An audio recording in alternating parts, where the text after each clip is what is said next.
Le Petit Prince, je l'ai rencontré voici 6 ans maintenant, en Afrique, dans le désert du Sahara, où j'avais été obligé d'atterrir parce que quelque chose s'était cassé dans le moteur de mon avion. Et comme je n'avais avec moi ni mécanicien ni passager, je me préparais à essayer de réussir tout seul une réparation difficile. C'était pour moi une question de vie ou de mort. J'avais à peine de l'eau à boire pour 8 jours. Le premier soir, je me suis donc endormi sur le sable, très loin de toute terre habitée.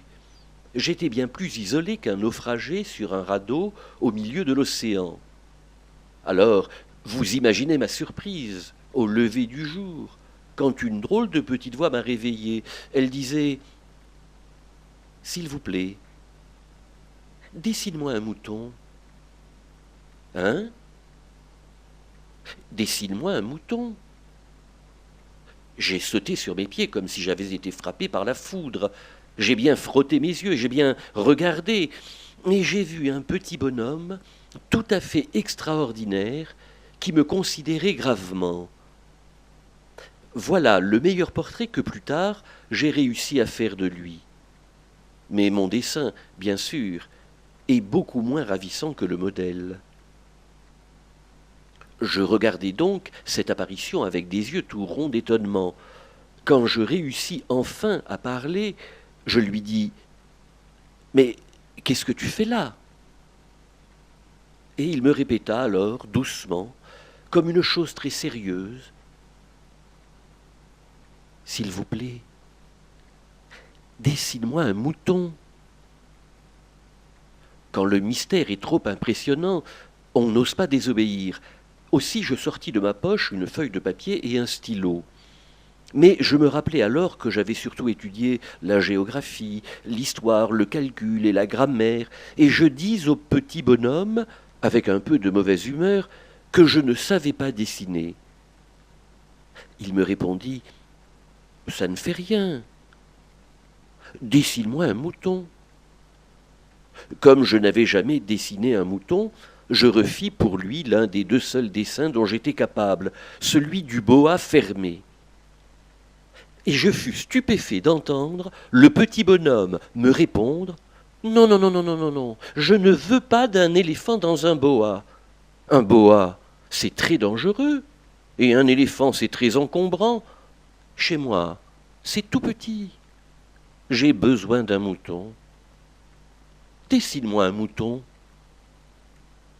Alors j'ai dessiné. Il regarda attentivement, puis « Non, celui-là est déjà très malade. Fais-en un autre. » Je dessinai. Mon ami sourit gentiment, avec indulgence. « Tu vois bien, ce n'est pas un mouton, c'est un bélier. Il a des cornes. » Je refis donc mon dessin. Mais il fut refusé comme les précédents. « Celui-là est trop vieux. Je veux un mouton qui vive longtemps. » Alors, faute de patience, et comme j'avais hâte de commencer le démontage de mon moteur, je griffonnai ce dessin-ci, et je lançai « Ça, c'est la caisse, le mouton que tu veux est dedans. » Mais je fus bien surpris de voir s'illuminer le visage de mon jeune juge. « C'est tout à fait comme ça que je le voulais. Crois-tu qu'il faille beaucoup d'herbe à ce mouton ? » Pourquoi ? Parce que chez moi, c'est tout petit. Ça suffira sûrement, je t'ai donné un tout petit mouton. Il pencha la tête vers le dessin. Pas si petit que ça. Tiens, il s'est endormi. Car le petit prince venait d'une planète, là-haut, dans le ciel, parmi les étoiles. Mais sa planète était bien petite, si petite qu'il lui fallait l'entretenir, la nettoyer de ces immenses baobabs qui risquaient de l'envahir et de la faire éclater. J'ai connu une planète habitée par un paresseux. Il avait négligé 3 arbustes. Voici ce qu'est devenue sa planète.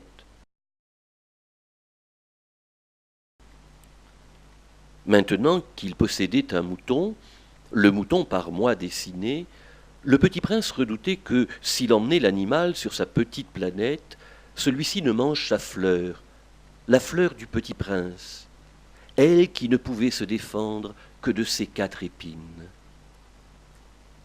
Elle avait germé, sa fleur, d'une graine apportée d'on ne sait où, et elle avait mis longtemps, bien longtemps à fleurir. Elle n'en finissait pas de se préparer à être belle, elle choisissait avec soin ses couleurs, elle s'habillait lentement, elle ajustait un à un ses pétales. Elle ne voulait pas sortir toute fripée comme les coquelicots, elle ne voulait apparaître que dans le plein rayonnement de sa beauté. Et oui, c'était une fleur très coquette. Sa toilette mystérieuse avait donc duré des jours et des jours, et puis voici qu'un matin, justement à l'heure du lever du soleil, elle s'était montrée. Et elle, qui avait travaillé avec tant de précision, dit en bâillant « Ah, je me réveille à peine. Je vous demande pardon, je suis encore toute décoiffée. » Le petit prince, alors, ne put contenir son admiration.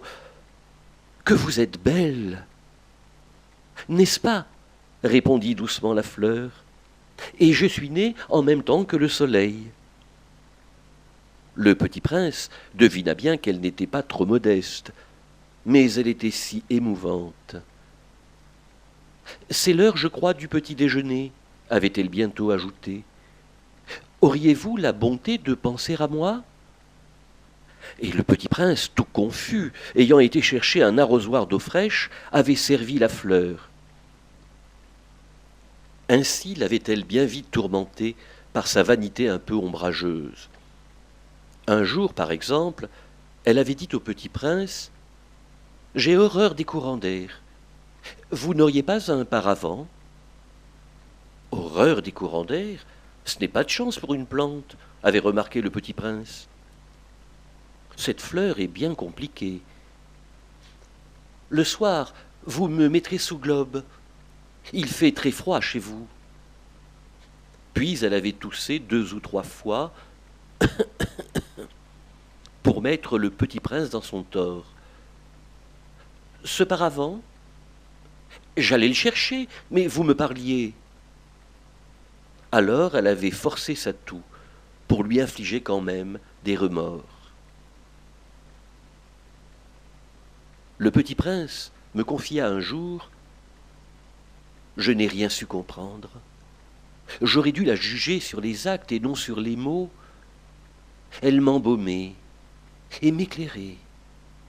Je n'aurais jamais dû m'enfuir, j'aurais dû deviner sa tendresse derrière ses pauvres ruses. Les fleurs sont si contradictoires. Mais j'étais trop jeune pour savoir l'aimer. » Comment le petit prince était-il arrivé jusqu'à nous? Je crois qu'il profita, pour son évasion, d'une migration d'oiseaux sauvages. Au matin du départ, il mit sa planète bien en ordre, il nettoya soigneusement ses volcans en activité. Il arracha aussi, avec un peu de mélancolie, les dernières pousses de baobab. Il croyait ne jamais devoir revenir, mais tous ses travaux familiers lui parurent ce matin-là extrêmement doux. Et quand il arrosa une dernière fois la fleur et se prépara à la mettre à l'abri sous son globe, il se découvrit l'envie de pleurer. « Adieu, dit-il à la fleur. » Mais elle ne lui répondit pas. « Adieu, répéta-t-il. » La fleur toussa, mais ce n'était pas à cause de son rhume. « J'ai été sotte, lui dit-elle enfin, je te demande pardon. Tâche d'être heureux. » Il fut surpris par l'absence de reproche. Il restait là, tout déconcerté, le globe en l'air, Il ne comprenait pas cette douceur calme. « Mais oui, je t'aime, lui dit la fleur. Tu n'en as rien su par ma faute. Cela n'a aucune importance. Mais tu as été aussi sot que moi. Tâche d'être heureux. Laisse ce globe tranquille, je n'en veux plus. Mais le vent, je ne suis pas si enrhumé que ça. L'air frais de la nuit me fera du bien, je suis une fleur. Mais les bêtes, il faut bien que je supporte 2 ou 3 chenilles si je veux connaître les papillons. Il paraît que c'est tellement beau. Sinon, qui me rendra visite? Tu seras loin, toi. Quant aux grosses bêtes, je ne crains rien. J'ai mes griffes. Et elle montrait naïvement ses 4 épines. Puis elle ajouta, « Ne traîne pas comme ça. C'est agaçant, tu as décidé de partir. Va-t'en. » Car elle ne voulait pas qu'il la vît pleurer. C'était une fleur tellement orgueilleuse. Adieu, et tâche d'être heureux. J'ai perdu du temps. On est tellement bête à vouloir cacher tous nos sentiments. Voilà que tu pars. Je te demande pardon. J'aurais dû te dire depuis si longtemps que je t'aimais tant.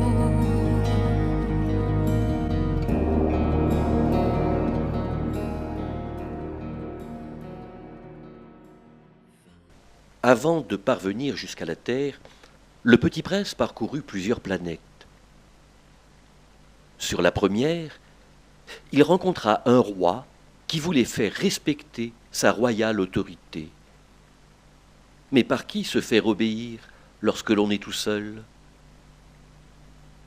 Sur la seconde, il fit la connaissance d'un vaniteux qui n'avait de désir que de se faire acclamer, mais qui lui aussi était seul sur sa planète. Qui donc aurait pu l'acclamer? Sur la troisième, il rencontra un buveur. « Pourquoi buvez-vous » lui demanda le petit prince. « Pour oublier, » répondit le buveur. « Oublier quoi » continua le petit prince. « Oublier que j'ai honte, » dit le buveur.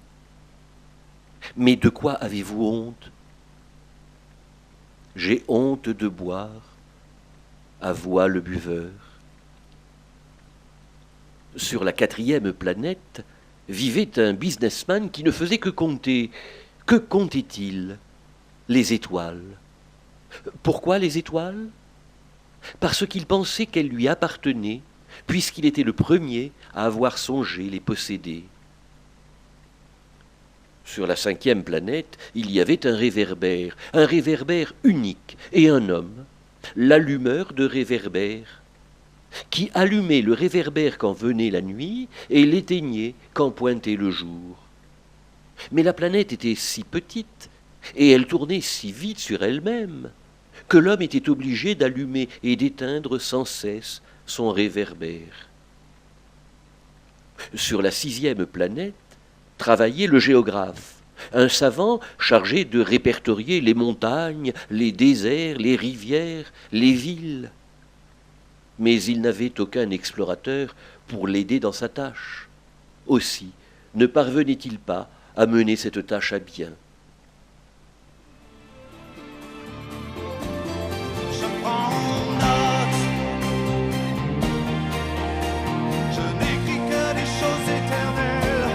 Je prends note. Je n'ai que faire de ces choses précaires qui encombrent la terre et le ciel, les poèmes et les dictionnaires. Je prends note.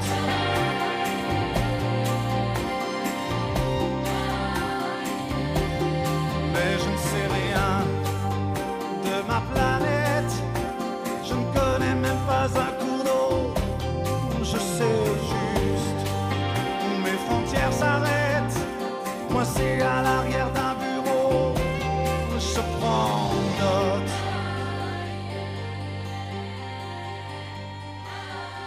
C'est ce géographe qui conseilla au petit prince de se rendre sur la Terre, qui serait la 7e et dernière planète qu'il devait visiter. C'est sur la Terre que le petit prince rencontra le serpent qui allait l'aider par la suite à regagner la planète d'où il venait. Il rencontra également des fleurs, semblables à sa fleur, et il en fut déçu. Il avait toujours cru que sa fleur à lui était unique. Puis un jour apparut le renard. « Bonjour, dit le renard. « Bonjour, répondit poliment le petit prince, qui se retourna mais ne vit rien. « Je suis là, dit la voix, sous le pommier. »« Qui es-tu » dit le petit prince. « Tu es bien joli. »« Je suis un renard, dit le renard. »« Viens jouer avec moi, lui proposa le petit prince, je suis tellement triste. »« Je ne puis pas jouer avec toi, dit le renard, je ne suis pas apprivoisé. »« Ah pardon, fit le petit prince. » Mais après réflexion, il ajouta « Qu'est-ce que signifie apprivoiser ?»« Tu n'es pas d'ici, dit le renard. Que cherches-tu ?»« Je cherche les hommes, dit le petit prince. Qu'est-ce que signifie apprivoiser ?»« Les hommes, dit le renard, ils ont des fusils et ils chassent, c'est bien gênant. Ils élèvent aussi des poules. C'est leur seul intérêt. Tu cherches des poules ?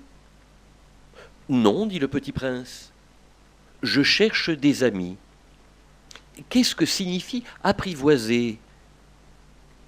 C'est une chose trop oubliée, dit le renard. Ça signifie créer des liens.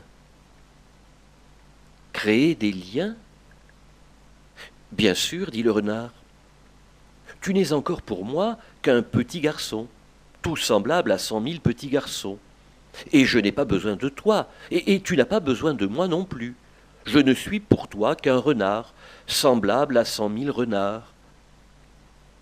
Mais si tu m'apprivoises, nous aurons besoin l'un de l'autre. Tu seras pour moi unique au monde, je serai pour toi unique au monde. Je commence à comprendre, dit le petit prince. Il y a une fleur. Je crois qu'elle m'a apprivoisé. C'est possible, dit le renard. On voit sur la terre toutes sortes de choses. Oh, ce n'est pas sur la terre, dit le petit prince. Le renard parut très intrigué. Sur une autre planète ? Oui. Il y a des chasseurs sur cette planète-là ? Non. Ah, ça c'est intéressant. Et des poules ? Non. Rien n'est parfait, soupira le renard. Mais le renard revint à son idée. Ma vie est monotone. Je chasse les poules, les hommes me chassent. Toutes les poules se ressemblent et tous les hommes se ressemblent.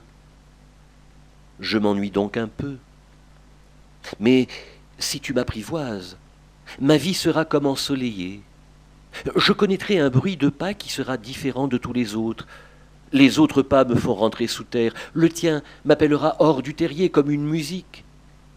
Et puis regarde, tu vois là-bas les champs de blé. Je ne mange pas de pain. Le blé pour moi est inutile. Les champs de blé ne me rappellent rien, et ça, c'est triste. Mais tu as des cheveux couleur d'or. Alors, ce sera merveilleux quand tu m'auras apprivoisé. Le blé, qui est doré, me fera souvenir de toi, et j'aimerai le bruit du vent dans le blé. Le renard se tut et regarda longtemps le petit prince. S'il te plaît, apprivoise-moi, dit-il. Je veux bien, répondit le petit prince, mais je n'ai pas beaucoup de temps. J'ai des amis à découvrir et beaucoup de choses à connaître. On ne connaît que les choses que l'on apprivoise, dit le renard. Si tu veux un ami, apprivoise-moi. Que faut-il faire, dit le petit prince. Il faut être très patient, répondit le renard. Tu t'assoiras d'abord un peu loin de moi, comme ça, dans l'herbe. Je te regarderai du coin de l'œil et tu ne diras rien. Le langage est source de malentendus. Mais chaque jour, tu pourras t'asseoir un peu plus près. Ainsi, le petit prince apprivoisa le renard. Et quand l'heure du départ fut proche, « Ah, dit le renard, je pleurerai. »« C'est ta faute, dit le petit prince. Je ne te souhaitais point de mal, mais tu as voulu que je t'apprivoise. »« Bien sûr, dit le renard. »« Mais tu vas pleurer, dit le petit prince. »« Bien sûr, dit le renard. »« Alors tu n'y gagnes rien. »« J'y gagne, dit le renard, à cause de la couleur du blé. » Puis il ajouta, « Va revoir les roses. Tu comprendras que la tienne est unique au monde. Tu reviendras me dire adieu, et je te ferai cadeau d'un secret. » Le petit prince s'en fut revoir les roses. « Vous n'êtes pas du tout semblable à ma rose. Vous n'êtes rien encore, leur dit-il. Personne ne vous a apprivoisé, et vous n'avez apprivoisé personne. Vous êtes comme était mon renard. Ce n'était qu'un renard semblable à 100 000 autres. Mais j'en ai fait mon ami, et il est maintenant unique au monde. » Et les roses étaient bien gênées. « Vous êtes belle, mais vous êtes vide, leur dit-il encore. On ne peut pas mourir pour vous. Bien sûr, ma rose à moi, un passant ordinaire croirait qu'elle vous ressemble, mais à elle seule, elle est plus importante que vous toutes, puisque c'est elle que j'ai arrosée, puisque c'est elle que j'ai mise sous globe, puisque c'est elle que j'ai abritée par le paravent, puisque c'est elle dont j'ai tué les chenilles, sauf 2 ou 3 pour les papillons, puisque c'est elle que j'ai écoutée se plaindre, ou se vanter, ou même quelquefois se taire, puisque c'est ma rose. » Et il revint vers le renard. « Adieu, dit-il. »« Adieu, dit le renard. Voici mon secret. Il est très simple. On ne voit bien qu'avec le cœur. L'essentiel est invisible pour les yeux. L'essentiel est invisible pour les yeux, répéta le petit prince, afin de se souvenir. C'est le temps que tu as perdu pour ta rose qui fait ta rose si importante. C'est le temps que j'ai perdu pour ma rose, fit le petit prince, afin de se souvenir. Les hommes ont oublié cette vérité, dit le renard, mais tu ne dois pas l'oublier, tu deviens responsable pour toujours de ce que tu as apprivoisé, tu es responsable de ta rose. Je suis responsable de ma rose, répéta le petit prince afin de se souvenir. Je me réveille à peine. Je vous demande pardon. Je suis tout décoiffée et je suis née en même temps que le soleil. Sans trop vous déranger, pourriez-vous m'apporter juste un petit déjeuner? Je prendrai bien quelques gouttes de rosée. Je n'avais pas encore réussi à remettre en état mon avion et je venais de finir ma provision d'eau. Il nous fallut nous mettre en quête avec le petit prince d'un puits. Chose surprenante, nous en trouvâmes un Mais ce n'était pas un simple trou creusé dans le sable, comme les puits du Sahara, c'était un puits de village, un puits, avec une maçonnerie, une margelle, une poulie, un seau et une corde. À côté du puits se trouvait l'endroit exact où le petit prince était arrivé des étoiles 8 jours plus tôt. Je l'y laissai pour retourner à mon travail. Quand je revins le lendemain soir, je surpris le petit prince qui conversait avec un serpent. « Tu as du bon venin ? Tu es sûr de ne pas me faire souffrir trop longtemps ?» J'en eus le cœur serré. J'interrogeai le petit prince, il me dit « Je suis content que tu aies trouvé ce qui manquait à ta machine. Tu vas pouvoir rentrer chez toi ? Comment sais-tu ? Je venais justement lui annoncer que, contre toute espérance, j'avais réussi mon travail. Il ne répondit rien à ma question, mais il ajouta « Moi aussi, aujourd'hui, je rentre chez moi. » Puis, mélancolique, « C'est bien plus loin, c'est bien plus difficile. » Je sentais bien qu'il se passait quelque chose d'extraordinaire. Je le serrais dans les bras comme un petit enfant, et cependant il me semblait qu'il coulait verticalement dans un abîme sans que je puisse rien pour le retenir. J'attendis longtemps. Je sentais qu'il se réchauffait peu à peu. « Petit bonhomme, tu as eu peur. » Il avait eu peur, bien sûr, mais il rit doucement. « J'aurais bien plus peur ce soir. » De nouveau, je me sentis glacé par le sentiment de l'irréparable, et je compris que je ne supportais pas l'idée de ne plus jamais entendre ce rire. C'était pour moi comme une fontaine dans le désert. « Petit bonhomme, je veux encore t'entendre rire. » Mais il me dit « Cette nuit, ça fera 1 an. Mon étoile se trouvera juste au-dessus de l'endroit où je suis tombé l'année dernière. Petit bonhomme, n'est-ce pas que c'est un mauvais rêve, cette histoire de serpent et de rendez-vous et d'étoiles ?» Mais il ne répondit pas à ma question. Il me dit « Ce qui est important, ça ne se voit pas. » Bien sûr. C'est comme pour la fleur. Si tu aimes une fleur qui se trouve dans une étoile, c'est doux la nuit de regarder le ciel. Toutes les étoiles sont fleuries. Bien sûr. C'est comme pour l'eau. Celle que tu m'as donnée à boire était comme une musique. À cause de la poulie et de la corde, tu te rappelles? Elle était bonne. Bien sûr. Tu regarderas la nuit les étoiles. C'est trop petit chez moi pour que je te montre où se trouve la mienne. C'est mieux comme ça. Mon étoile, ça sera pour toi une des étoiles. Alors, toutes les étoiles, tu aimeras les regarder. Elles seront toutes tes amies. Et puis je vais te faire un cadeau. Il rit encore. Ah, petit bonhomme, j'aime entendre ce rire.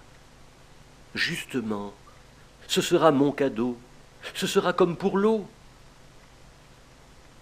Que veux-tu dire? Quand tu regarderas le ciel la nuit, puisque j'habiterai dans l'une d'elles, puisque je rirai dans l'une d'elles, alors ce sera pour toi comme si riaient toutes les étoiles. Tu auras, toi, des étoiles qui savent rire. Et il rit encore. Ce sera comme si je t'avais donné, au lieu d'étoiles, des tas de petits grelots qui savent rire. Et il rit encore. Puis il redevint sérieux. Cette nuit, tu sais, ne viens pas. Je ne te quitterai pas. J'aurai l'air d'avoir mal. J'aurai un peu l'air de mourir. C'est comme ça. Ne viens pas voir ça, ce n'est pas la peine. Je ne te quitterai pas. Mais il était soucieux. Je te dis ça, c'est à cause du serpent. Il ne faut pas qu'il te morde. Les serpents, c'est méchant, ça peut mordre pour le plaisir. Je ne te quitterai pas.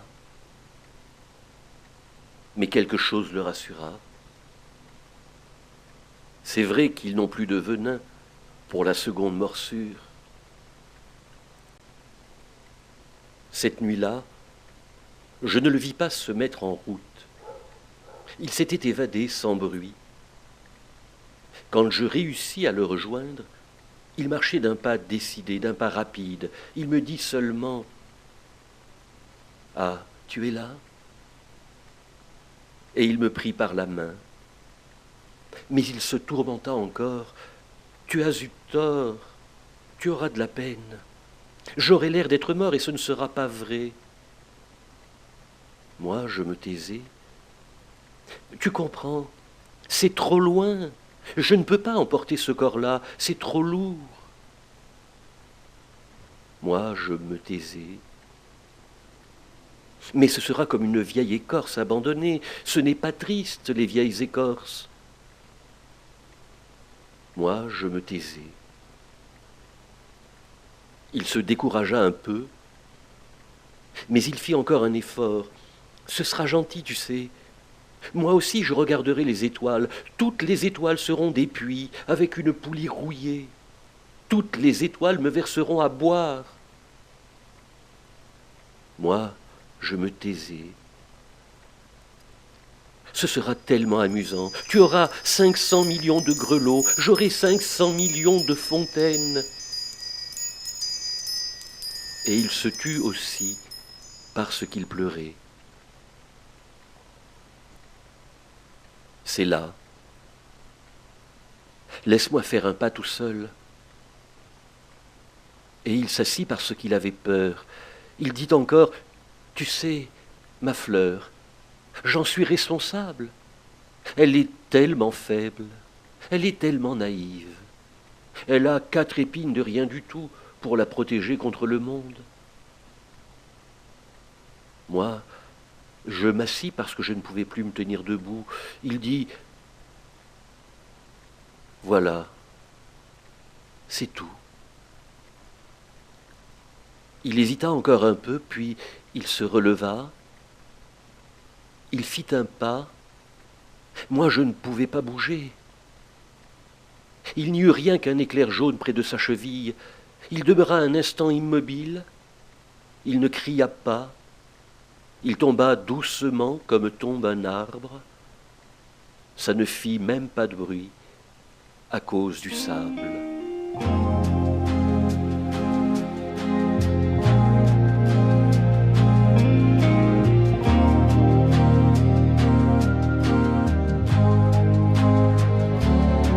Vous ne ressemblez pas à ma rose, même si un passant ordinaire pouvait prétendre le contraire.